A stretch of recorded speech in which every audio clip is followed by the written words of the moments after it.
Assalamualaikum warahmatullahi wabarakatuh.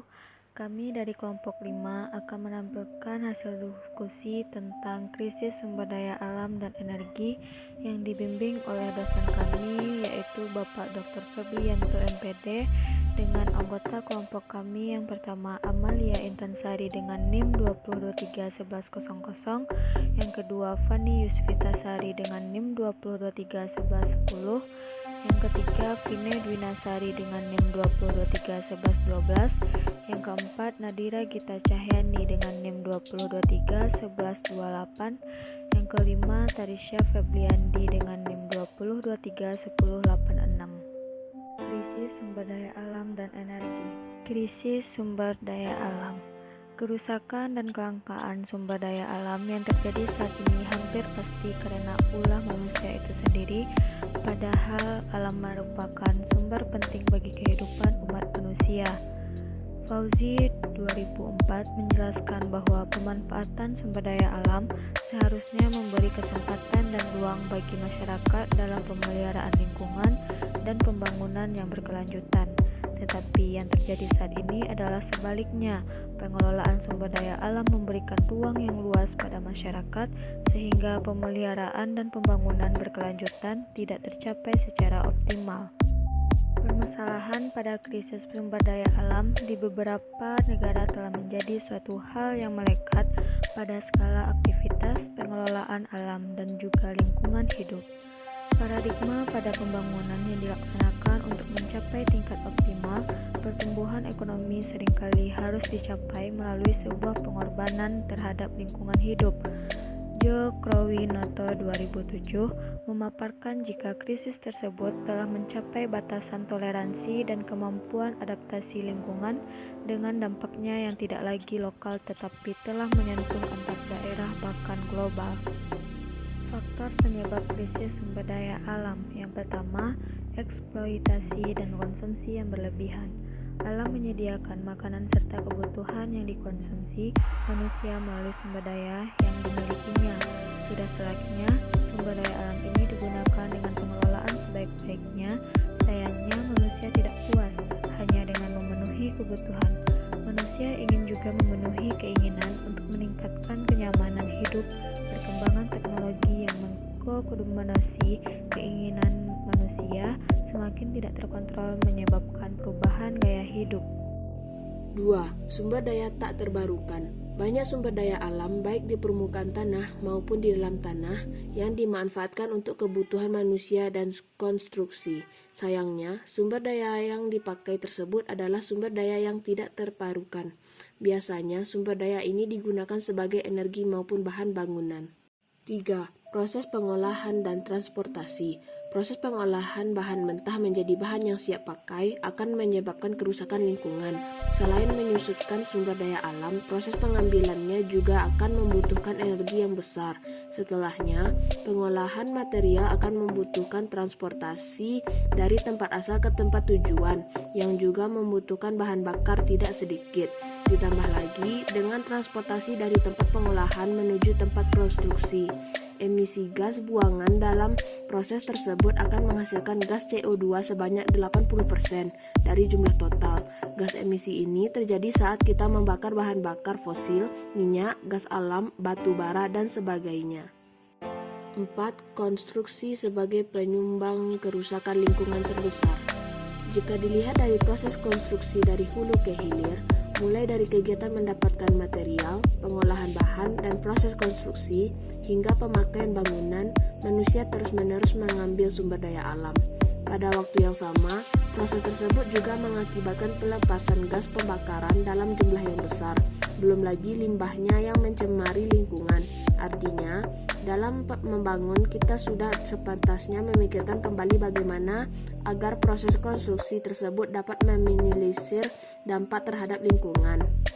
5. Kebebasan menggunakan hak-hak secara umum.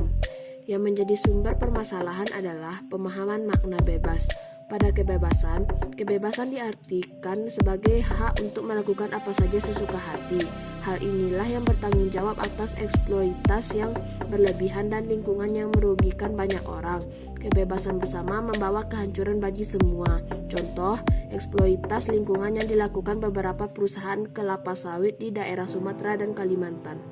Kondisi SDA saat ini. Permasalahan pengolahan sumber daya alam menjadi sangat penting dalam pembangunan ekonomi pada masa kini dan masa yang akan datang. Di lain pihak, sumber daya alam tersebut telah banyak mengalami kerusakan-kerusakan, terutama berkaitan dengan cara-cara eksploitasinya guna mencapai tujuan bisnis dan ekonomi. Dalam laporan PBB pada awal tahun 2000, telah diidentifikasi 5 jenis kerusakan ekosistem yang terancam mencapai limitnya, yaitu meliputi ekosistem kawasan pantai dan sumber daya bahari, ekosistem lahan pertanian, ekosistem air tawar, ekosistem padang rumput, dan ekosistem hutan. Kerusakan-kerusakan sumber daya alam di dalam ekosistem-ekosistem tersebut terjadi terutama karena kekeliruan dalam pengelolaannya sehingga mengalami kerusakan yang disebabkan karena terjadinya perubahan besar yang mengarah kepada pembangunan ekonomi yang tidak berkelanjutan. Kerusakan sumber daya alam dan lingkungan hidup dapat meliputi 1. Kerusakan hutan, 2. Daerah aliran sungai atau watershed, 3. Kehilangan keragaman biologi atau biodiversity. Yang keempat, erosi tanah atau lahan yang berlebihan. 5. Kerusakan lahan yang dicirikan oleh meluasnya padang alang-alang. 6. Kelebihan tangkapan ikan atau overfishing. 7. Pencemaran udara. 8. Kemacetan lalu lintas di kota-kota besar. Faktor lain yang menjadi penyebab dari terjadinya kerusakan sumber daya alam dan lingkungan hidup adalah karena masalah kekurangan dalam sistem penilaian atau undervaluation terhadap sumber daya alam di dalam sistem ekonomi pasar yang berlangsung. Selanjutnya yaitu krisis energi. Krisis energi adalah kekurangan atau peningkatan harga dalam persediaan sumber daya energi ke ekonomi. Krisis ini biasanya menunjukkan kekurangan minyak bumi, listrik, atau sumber daya alam lainnya. Krisis ini memiliki akibat pada ekonomi dengan banyak resesi disebabkan oleh krisis energi dalam beberapa bentuk. Krisis energi yang kini sedang terjadi menimbulkan dampak yang demikian serius pada kehidupan rakyat.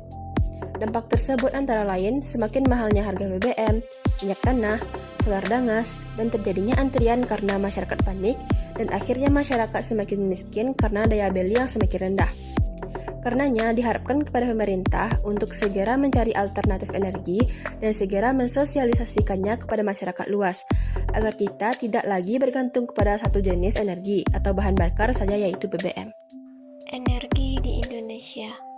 Proporsi minyak bumi sebagai sumber utama energi saat ini mencapai 40% dari total permintaan energi dunia.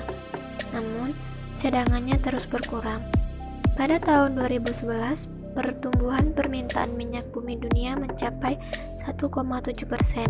Peningkatan produksi yang hanya mencapai 0,9%, serta cadangan minyak bumi global yang makin berkurang menyebabkan negara-negara, termasuk Indonesia, rentan terhadap resiko terjadinya krisis energi dunia. Kerentanan energi global ini juga sangat dipengaruhi kondisi lain seperti geopolitik. Ketidakstabilan politik di kawasan Timur Tengah dan Teluk Persia juga ikut berpengaruh kepada kestabilan harga dan pasokan energi dunia. Minyak bumi, gas, dan batu bara masih akan terus mendominasi pemenuhan kebutuhan energi nasional. Di masa mendatang, ketergantungan terhadap energi fosil harus diminimalisir melalui optimalisasi pemanfaatan EBT secara bertahap. Mixing energi antara energi fosil dan EBT hanya akan dapat dilakukan dengan dukungan infrastruktur energi yang memadai, mengingat ketidaksesuaian antara persebaran sumber energi dan konsumen di Indonesia. Untuk merealisasikannya, dibutuhkan regulasi yang mendukung riset dan teknologi, investasi, maupun perubahan pola konsumsi masyarakat yang lebih hemat dan bijak untuk mengantisipasi kemungkinan terjadinya krisis energi di masa mendatang. Penyebab krisis sektor energi. Kenaikan BBM terus-menerus di sejumlah negara kapitalis mengingat kita bahwa mereka tidak peduli dengan kesejahteraan rakyat. Pemerintah di banyak negara ini tidak memiliki kemauan politik untuk mengendalikan swastanisasi sektor energi dan kerugian lainnya, dan untuk menyembunyikan inefisiensi mereka dalam mengatasi salah urus di sektor migas. Dalam banyak kasus, pemerintah gagal menyediakan pasokan migas yang murah dan memadai untuk rumah tangga dan pabrik. Inilah wajah nyata demokrasi kapitalis di mana kepentingan elit korporat akan dilindungi dengan menjadikan publik sebagai korban.